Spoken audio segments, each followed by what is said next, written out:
नमस्कार। हम आज दिल्ली में बढ़ते हुए पोल्यूशन और उससे होने वाली बीमारियों के बारे में कुछ चर्चा करेंगे। हम देखेंगे कि प्रदूषण होता क्या है, हम इससे कैसे प्रभावित हैं, एलर्जी और अस्थमा की बढ़ती समस्याओं पर प्रदूषण का क्या प्रभाव पड़ता है और प्रदूषण को रोकने के लिए हम क्या कर सकते हैं।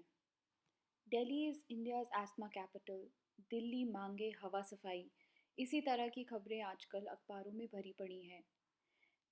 दिल्ली की सर्दियों में धुआं और धुंध मिलकर एक मोटी लेयर बना देते हैं जिसे स्मॉग कहते हैं। यह स्मॉग हमारे लंग्स के लिए बहुत हानिकारक होती है। आंकड़ों के अनुसार दिल्ली में रहना एक दिन में 20 से भी ज़्यादा सिगरेट स्मोक करने के बराबर है। यहाँ पीएम 2.5 की मात्रा 500 से भी ज़्यादा अधिक हो चुकी है। दिल्ली एक गैस चेंबर बन चुका है जहाँ 40% से भी ज़्यादा बच्चों को सिवियर लंग प्रॉब्लम्स हैं। सिर्फ दिल्ली ही नहीं, नॉर्थ इंडिया के सभी शहरों का यही हाल है। प्रदूषण सब जगह हद से ज़्यादा बढ़ चुका है। आइए देखते हैं ये पीएम 2.5 होता क्या है। अगर हम अपने बालों का एक टुकड़ा लें तो बाल से भी ज़्यादा छोटा ये पीएम 2.5 का एक पार्टिकल होता है। प्रदूषित हवा में सांस लेने से ये हमारे सांस के रास्तों में घुस जाता है और छोटा साइज होने के कारण ये हमारे फेफड़ों के अंदरूनी हिस्सों में जाके जम जाता है।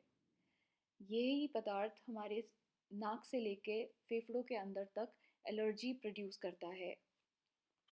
एलर्जी के कई लक्षण होते हैं, जैसे छींके आना, नाक बहना, नाक में खुजली होना जिसे एलर्जिक राइनाइटिस कहते हैं, सूखी खांसी आना और सांस लेने में तकलीफ होना, सांस चढ़ जाना जिसकी वजह से बच्चों को इन्हेलर का उत्पादन करना पड़े, इसे पीडियाट्रिक एस्थमा कहते हैं। इसमें बच्चे थकान महसूस करते हैं और स्कूल में भी इनका परफॉर्मेंस कम हो जाता है। आंखें लाल होना, आंख में से पानी निकलना और खुजली आना भी इस एलर्जी का आम लक्षण है। और स्किन की एलर्जी जिसे एटोपिक डर्मेटाइटिस कहते हैं, इसमें लाल निशान पड़ जाते हैं और बार बार खुजली होती है। अब इस प्रदूषण को फैलाने में हमारा क्या योगदान है।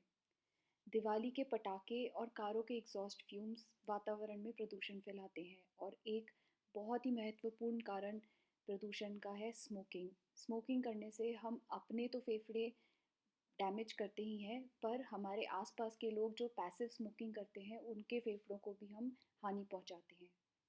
अनजाने में ही सही, पर हम अपने डेली के एक्टिविटीज़ से घर में होने वाले पोल्यूशन को बढ़ाते हैं। जैसे हम सूखा झाड़ू लगाते हैं, अगरबत्तियाँ जलाते हैं, कछुआ छाप जलाते हैं, इन सभी से पोल्यूशन होता है।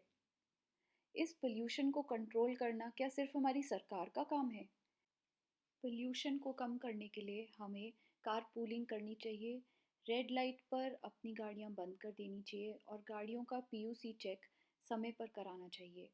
धुआं, धूल और स्मेल, इन तीन चीज़ों से हमें दूर भागना चाहिए क्योंकि ये हमारे एलर्जी के लक्षणों को और बढ़ा सकते हैं। एलर्जी के ट्रिगर को पहचान कर उससे बचाव करना और समय पर उचित उपचार करना महत्वपूर्ण साबित हो सकता है। बच्चों की एलर्जी बड़ों का दमा ना बन जाए, इसलिए विशेषज्ञ को संपर्क करें। एक चाइल्ड चेस्ट स्पेशलिस्ट या एलर्जी स्पेशलिस्ट को जाकर दिखाएं।